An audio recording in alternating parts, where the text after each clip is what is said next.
But back to today's top story, we are watching Nikki Haley abruptly announcing her resignation as the UN ambassador just 4 weeks before the all-important midterm election. Timing is interesting. Let's bring in the chairman of the Great America Alliance PAC, Eric Beach, is with us, and the chairman of the American Bar Association PAC, Scott Bolden. It's great to have you both here.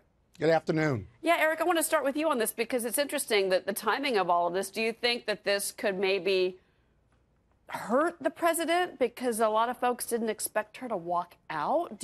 She didn't, support him in 2016. She said she's going to support him in 2020. But how does this play out politically? Yeah, I think she said all the right things today, and I take her at face value for why she wanted to resign.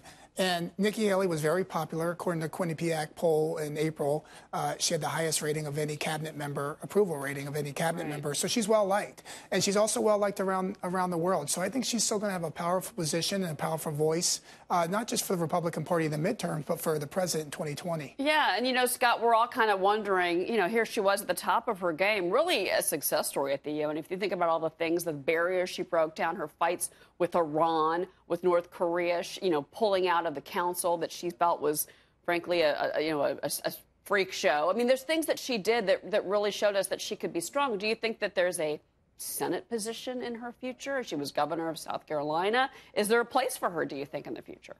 Well, I certainly think so, especially on the Republican Party side. I do think that she's leaving, quote, at the top of her game vis-a-vis a lot of the successes that she was the point person on.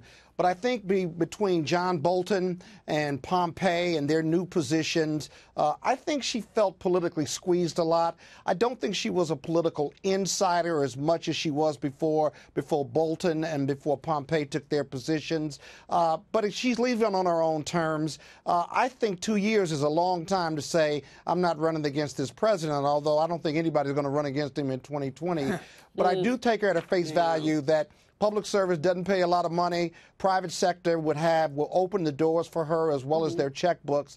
And I think we'll just have to watch and see how influential she'll be in the private sector versus the public sector. And Eric, I referenced the council. That was the Human Rights Council that she pulled us out of. And she had said, quote, it was a cesspool of political bias. And I wanted to be specific about that because she does really say what's on her mind. She doesn't hold back.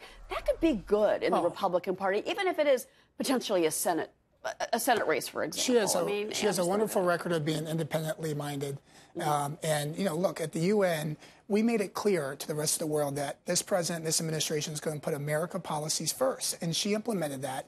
But she also has thoughts on her own about different policies that help Americans and their policies. And I think she did a great job at the UN, and I look forward to her next steps. Scott, again, we are 4 weeks away from the midterms. Are you worried that or do you think that her departure at this juncture before the midterms could have an effect on votes or on the party in general? Well, in certain races, it may be an issue, but I don't think it'll be a dispositive issue. We have to take her for a word. What the Republicans don't do that they need to do, in my opinion, is live in this economy, live in this tax cut, live in this jobs report that is the lowest in 30, 40 years or plus. And the problem is that they have a president that simply won't live in that space on Twitter. And so that coupled with how Kavanaugh was handled, not that Kavanaugh got there to the Supreme Court, but how it was handled by the GOP and by this president and things that are said really revs up the Democratic base, despite it revving up the GOP base.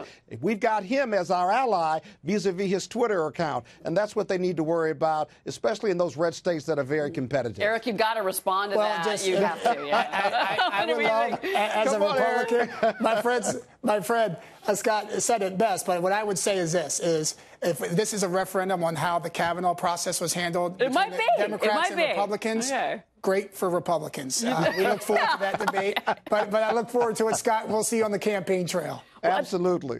I have to say, Scott, to you, I've never seen our country so polarized as we've been over the last couple of weeks with Kavanaugh. And again, whether or not Nikki Haley is a voice and all of that, I'm not so sure. But do you think that the Democrats are going to be that energized come November? Well, because they've got to get the numbers to come out if they think they're going to flip the House. They've got to get votes. Well, listen, we certainly have been preparing. we're running competitive races in Georgia and Texas and Florida, and those are real bellwether red states. So I think the Democrats are going to really be motivated, and they're motivated because for 2 years we've had Donald Trump. He's only got a 35 to 40% approval rating. 60+% of the country doesn't agree with the country as far as direction that it's going. And I'll be honest with you, the Democrats don't have any power. They don't control the House, Senate, or the White House, and that alone ought to be high motivation for them after 2 years of being disgusted or nauseated by what's coming out of the White House. We'll see, but it's really up to them.